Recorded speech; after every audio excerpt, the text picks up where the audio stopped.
Aujourd'hui, on va mettre en place le logo de l'agence marketing digital. Et nous voilà, on se retrouve pour une nouvelle journée, la 114e de ce Build in Public. Et aujourd'hui, on va mettre en place le logo de l'agence marketing digital. Hier, on a vu comment trouver un nom et un slogan pour notre nouvelle agence marketing digital. Et aujourd'hui, on va tout simplement designer un logo. On va étudier une bonne charte graphique, histoire de déterminer le logo qui va correspondre parfaitement au nom qu'on a choisi hier et qui va correspondre parfaitement à l'image et au message qu'on a envie de faire passer à travers le branding de notre agence. Alors déjà, pour commencer, le logo, c'est en quelque sorte la vitrine de ta boutique. Et il faut que la vitrine, elle donne envie pour entrer dans la boutique. Elle peut donner envie à travers le bouche à oreille, la qualité de service, les avis clients, ce genre de choses. Et c'est ce qui est le plus important. Mais lorsque quelqu'un ne te connaît pas, eh bien, il va tomber uniquement sur ton branding, la manière dont tu parles de toi, la manière dont tu partages tes publicités et la manière surtout dont tu te définis. Et cette définition, elle passe à travers ton nom, ton slogan, comme on l'a vu hier, mais elle passe aussi à travers ta charte graphique, ton logo, ta police d'écriture, les couleurs aussi, les couleurs que tu vas utiliser. Tout a une signification et tout a son importance dans le branding et c'est ce qu'on va voir dans cette vidéo pour notre agence. Donc hier, on s'est reposé sur le nom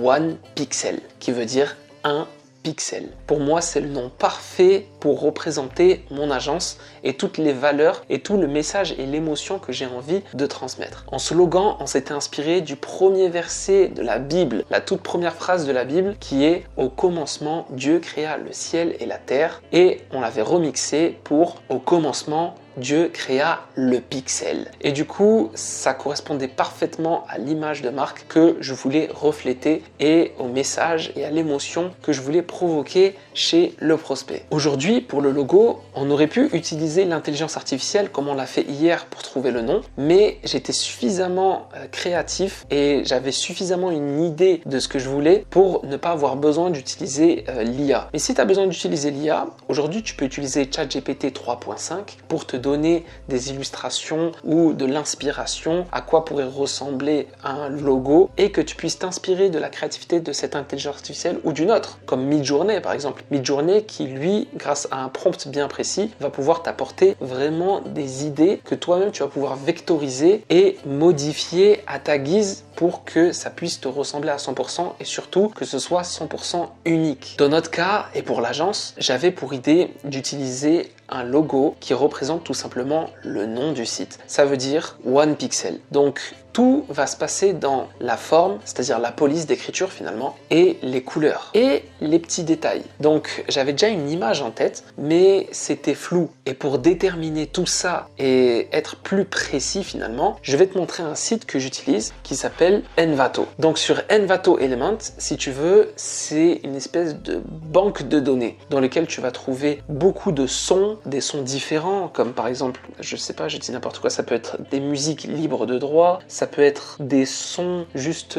un son de rebond pour tout ce qui est montage vidéo. Mais tu n'as pas que ça, tu n'as pas que des effets sonores. Tu as aussi des vidéos, tu as aussi des images de banque d'images. Tu vas avoir des templates pour WordPress. Tu vas avoir des templates de flyers aussi dans lesquels tu peux t'inspirer pour créer des flyers pour tes clients. Bref, c'est vraiment la caverne d'Alibaba. Et là-dedans, on va avoir un petit onglet ici qui s'appelle Fonts. Fonts, en fait, ce sont les polices d'écriture. Donc, moi, je vais sélectionner en fait les polices d'écriture. Et parmi les polices d'écriture que je vais sélectionner, je vais taper tout simplement le mot-clé digital. Parce que je veux une police d'écriture qui fait penser à quelque chose de digital. Et pour te montrer, donc, ça ressemble à ça. Et là, on a plein de polices d'écriture différentes. Tout ça, ce sont des polices d'écriture différentes. Elles ont un truc un peu digital. Tu vois ce que je veux dire? Donc là, par exemple, t'as cette police qui s'appelle Cyberpunk, cette police qui s'appelle Pixlate, d'ailleurs, cette police qui s'appelle Digibra, voilà. Et en fait, t'as plein de petites polices comme ça. Tu vois, cette police, elle est un peu pixelisée, comme ça. Et en fait, tu vas aller tout simplement scroller en fonction de ton mot-clé. Donc ton mot-clé, ça peut être, je sais pas, par exemple, pour un fast-food. Là, on peut écrire fast food. Et là, tu vas avoir une série de polices d'écriture qui va inspirer le monde du fast food. Donc tu vois, on n'est plus dans le digital. Là, tu vois, on a une police d'écriture qui rappelle un petit peu le fromage. Donc elle s'appelle Cheeseburger. Ça rappelle un petit peu les polices d'écriture des restaurants thaïlandais, tu vois, ce genre de choses. Et vraiment, c'est là où tu te rends compte que la police d'écriture, elle a sa propre identité. Donc nous, ce qui va nous intéresser, c'est les polices d'écriture plutôt dans le digital. Donc je vais taper digital, ou alors je vais taper pixel, ou alors je vais taper cyber. En fait, le genre de truc vraiment qui va dans le monde de Internet. Il faut que ça rappelle Internet. Je peux pas me permettre d'utiliser ce genre de police pour mon agence, par exemple, parce que ça rappelle trop, ça fait trop enfantin, ça fait trop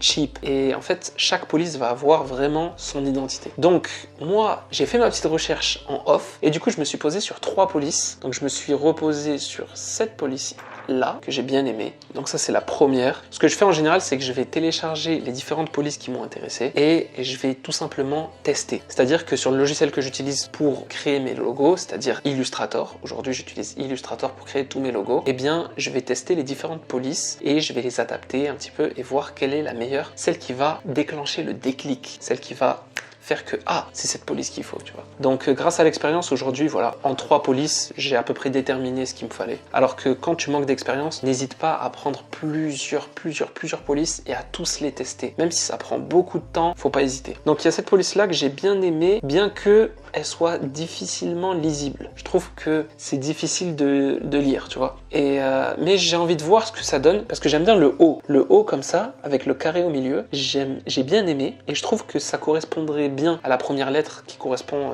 one pixel, donc le haut. Ensuite, j'ai bien aimé cette police là, qui est plus simple, plus raffinée, mais qui rappelle toujours le domaine de Internet. Donc tu vois, déjà celle-ci, elle est beaucoup plus lisible, elle est beaucoup plus classe et j'ai l'impression qu'elle elle rassure plus. Et j'aime bien son haut aussi, son haut avec son coin ici qui est pas arrondi. Ça, j'apprécie, tu vois. Je trouve que c'est homogène, c'est propre. J'aime bien. Ensuite, il y a celle-ci. Alors, celle-ci, ce sont des lettres en minuscules. Et il y a certaines polices que tu vas trouver en minuscules, en majuscules. Certaines polices que tu vas trouver qu'en majuscules. D'autres polices que tu vas trouver qu'en minuscules. Celle-ci, elle est en minuscules. J'ai envie de tester aussi. Mais je pense qu'on va se poser sur du majuscule. Après, on sait pas.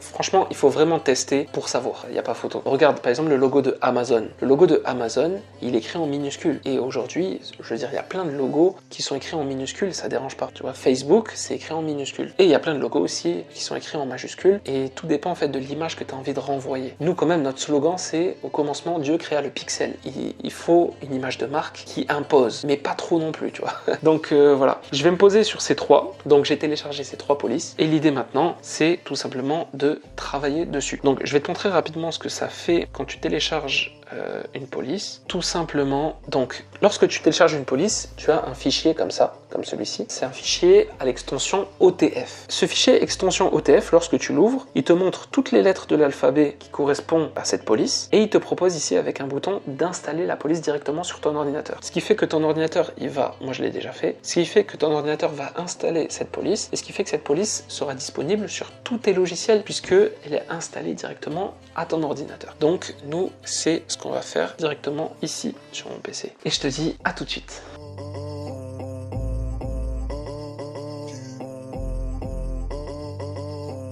Ok les amis, c'est bon, j'ai terminé. Donc là, j'ai fait une version noir sur blanc et une version blanc sur noir. Pourquoi ces 2 couleurs? Tout simplement parce que le logo, j'ai envie de le mettre sur un fond transparent. Ça veut dire quoi? Ça veut dire que des fois, il sera sur un fond foncé et des fois, il sera sur un fond clair. Si mon logo est noir et qu'il est sur un fond foncé, il sera pas lisible. Si le logo est sur un fond clair et que le logo est blanc, il sera pas lisible. Donc j'ai besoin de ces 2 fonds pour voir déjà le rendu et j'ai besoin de ça aussi pour pouvoir l'adapter en fonction du fond sur lequel il sera mis. Et ce n'est pas rare de voir un logo en blanc ou en noir selon le fond dans lequel il est inséré. Et du coup, sans plus attendre, je vais te montrer à quoi ça ressemble. Donc ça ressemble, paf. Alors, j'ai décidé finalement de prendre le deuxième choix qui correspond à celui-ci. Donc j'ai pris cette police là et je trouve que ça s'adapte vraiment parfaitement, mais vraiment parfaitement à l'image que j'avais. C'est lisible, c'est élégant, c'est propre, c'est moderne, c'est vraiment tout ce que j'aime. Maintenant, j'ai apporté quelques modifications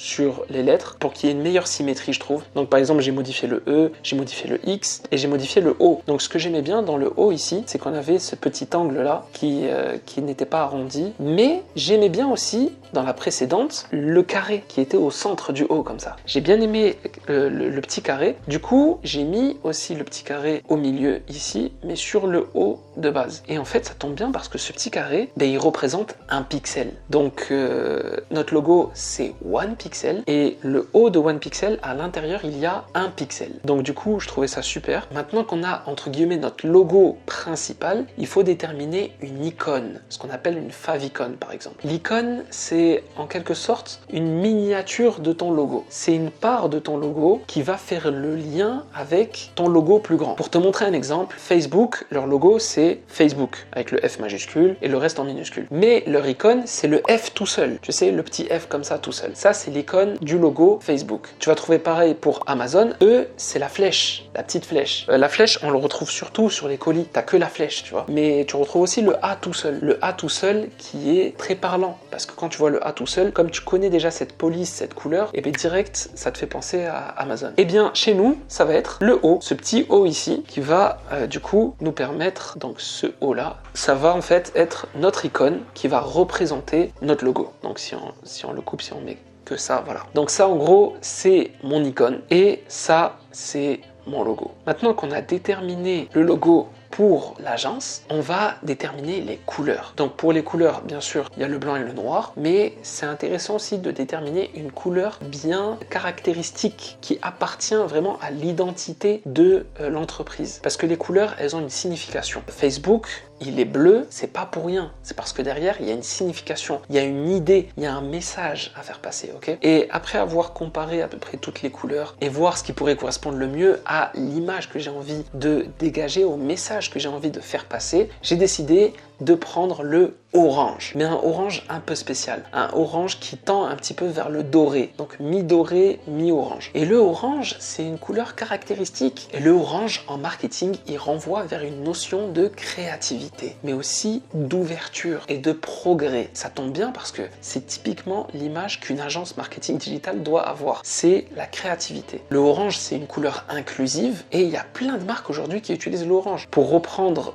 Amazon, leur logo est Orange, ou encore tout simplement Orange, l'entreprise Orange, le premier réseau de télécom en France, mais on a aussi Mastercard qui a un logo orange, ou encore Firefox qui est donc le petit renard orange autour de la Terre. Donc si je devais te montrer à quoi ça correspondrait, ça correspond tout simplement à ça. Après, c'est pas définitif, mais ouais, je pense qu'on partirait sur ça. Et là, je trouve que, paf, tu vois, il y a la couleur vraiment qui caractérise le logo et qui va vraiment s'insérer dans le cerveau, tac, de manière vraiment très subtile et en même temps très propre, très professionnelle. Et c'est nickel, c'est ce qu'on recherche. Donc là, c'est plutôt cool parce qu'on a notre nom, on a notre slogan, on a notre logo, on a notre icône, on a même la police d'écriture principale du logo qu'on pourra réutiliser pour les grands titres, ce genre de choses. Et maintenant qu'on a mis en place tout ça, il va falloir penser à protéger tout ça. Donc tout simplement protéger le nom de l'entreprise, protéger le logo de l'entreprise, protéger les couleurs que tu utilises, tout simplement pour que personne ne te pique ta créativité, ton idée, ta création et puisse se l'approprier pour lui-même. Et pour protéger ça, eh bien, il y a deux solutions. Il y en a une qui est très connue et qui s'appelle l'INPI. L'INPI, c'est aujourd'hui, on va dire, la base de données des marques, toutes marques confondues. Tu trouves vraiment de tout, tu trouves Nutella, tu trouves... Dès qu'il y a une marque qui se crée, quelqu'un va la déposer sur l'INPI, ça va te coûter peut-être 130, quelque chose comme ça, je sais pas si le prix a changé depuis. Tu vas voir, si tu veux, une base de données de plusieurs marques, dont tu vas pouvoir accéder, parce que c'est public. Et ici, donc, nous, on va taper la marque qui nous intéresse. Donc, en l'occurrence, nous, on va taper One Pixel. Donc One Pixel, et je vais rechercher pour voir s'il y a une marque qui existe. Et il se trouve que l'entreprise, il y a zéro. Donc il y a zéro entreprise qui existe au nom de One Pixel. Donc c'est cool parce que ça veut dire que je vais pouvoir créer l'entreprise sous le nom de One Pixel et personne ne pourra me le piqué. Et ça, c'est une bonne nouvelle. Une fois que je l'aurai déposé, il y aura tout d'inscrit. Il y aura la date, le logo, Tiens, je vais te montrer par exemple avec l'exemple de Nutella, par exemple. Regarde. Voilà, donc Nutella, tu peux voir déjà qu'il y a des marques déposées. Il y a plusieurs marques déposées de Nutella et il y a 0 entreprise. Tout simplement parce que Nutella appartient à l'entreprise Ferrero. Mais si tu veux, déjà tu peux voir dans marques déposées, tu peux voir ici Nutella avec, tu sais, les petits sticks à tremper et à manger comme ça. Ici, tu as Nutella le pot, ici, tu as Nutella l'échantillon du pot, et là, tu as Nutella écrit en japonais. Vraiment, tu vas avoir tous les produits dérivés de Nutella, tu vas les avoir ici, d'enregistrer et de protéger par l'INPI. Nutella Academy, je sais même pas ce que c'est, peut-être c'est une école où tu apprends à faire du Nutella.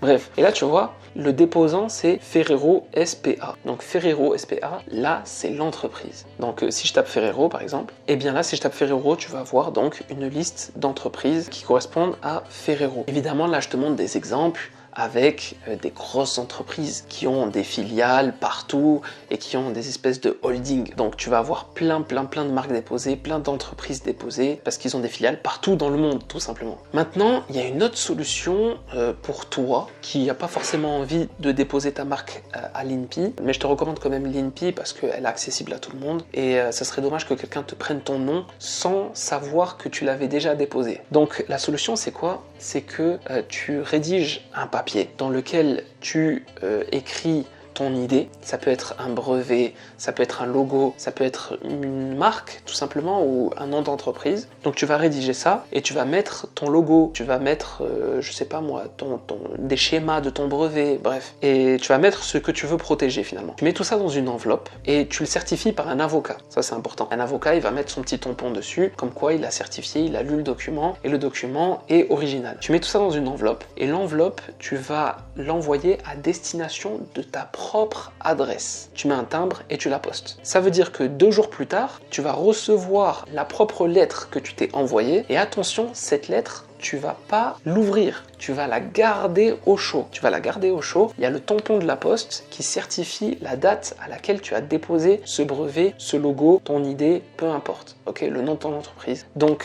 il y a le tampon de la poste certifié dessus. Ce qui fait que si un jour, quelqu'un décide de te copier, de reprendre ton nom sous prétexte qu'il t'a pas trouvé sur l'INPI, alors qu'il avait juste envie de te copier parce que, je sais pas, parce qu'il est jaloux de ton nom, ok, et qu'il n'arrive pas à trouver son propre nom, et bien à ce moment-là, toi, tu pourras te retourner contre lui, tout simplement parce que tu auras cette lettre scellée avec le tampon de l'avocat à l'intérieur et le tampon de la poste qui prouve que tu as déposé et que tu as eu l'idée avant cette personne. Maintenant voilà, moi dans l'idéal, ce que je te recommande, c'est de faire les deux. Comme ça, t'as rien à perdre. Nous, on a l'ambition de créer une agence européenne. Donc on a une grande ambition et j'ai confiance en mes capacités et en mes compétences. Je sais que le nom que j'ai trouvé est top, je sais que le logo que j'ai fait est top et je sais que sur le moyen long terme, ça peut inciter des gens à vouloir utiliser aussi la même chose. Donc, qu'est-ce que je fais? Je vais protéger. Comme ça, je suis sûr que si un jour, il y a quelqu'un qui utilise le nom qui aujourd'hui m'appartient, eh bien, je vais pouvoir le contrer. Voilà pour aujourd'hui. Demain, on va voir ensemble où on est l'achat du nom de domaine, plutôt la renégociation que j'ai tenté hier. Je vais en profiter aussi pour te montrer comment créer une adresse mail professionnelle et on va commencer à créer toute la visibilité numérique à travers un compte Google, mais aussi la création des réseaux sociaux, quel réseau je vais choisir en fonction de mon business. Tout ça, c'est pour demain, jour 115. À demain. Peace.